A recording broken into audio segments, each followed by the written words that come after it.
I just have a quick question. How many of you have heard of a folk tale or like a fairy tale story? All right, good deal.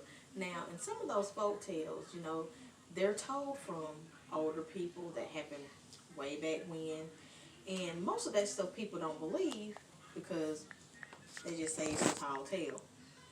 But there's a particular story that I want to talk about, and it's about the Jersey Devil. Now, my argument is that story is not a folk tale, but it is in fact a true story. Let me just give you a little bit of insight on that story. Now, some say it's a myth, but I'm going to prove to you that that story actually happened. Now, there was an author by the name of Fred McFadden that wrote in the Journal of American Folklore that tells a story about a mother who had 12 children. Mother Leeds was her name. And Mother Lee wanted to have another baby. So this would be baby number 13.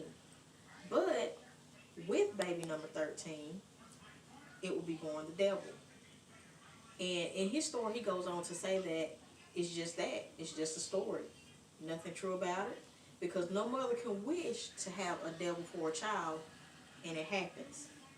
They just didn't think it was possible.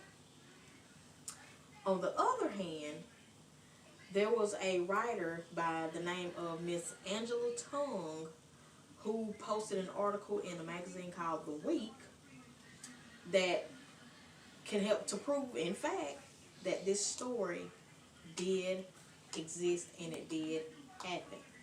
Okay, now, there were several people from back then, there were government officials, officers of the law, and the regular common townspeople that actually saw this mystical creature that was painted to have, he looked like a kangaroo, had the head of a goat, he had bat wings, he had a horn, forked tail.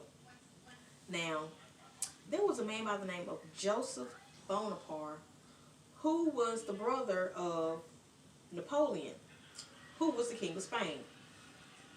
He was out in the woods one afternoon testing cannons.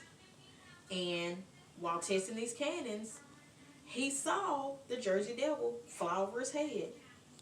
He wasn't aiming at him to hit him. He wasn't trying to hit him, but he did. And it must have scared him, and he just flew off and flew away. He then reported back to the townspeople what he saw. Did they believe him? Yes, they did, because he didn't have a reason to lie about it. Now, the other person that I'm going to talk about that can help prove my theory that it happened was Commodore Stephen Decatur. Now, Commodore Decatur, he was also in the woods. They were preparing for war, and he saw it. Now, his intentions were not to scare it. It wasn't to frighten it. But he wanted to investigate to see if what the townspeople said were true. So he saw this creature. When he saw this creature, he came back to the townspeople and told him exactly what he saw. Some say he was crazy. Some say he knew what he was talking about.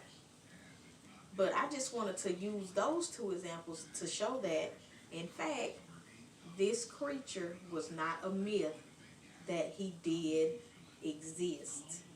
Now, I encourage you to take in these bits and pieces of valuable information that I've given you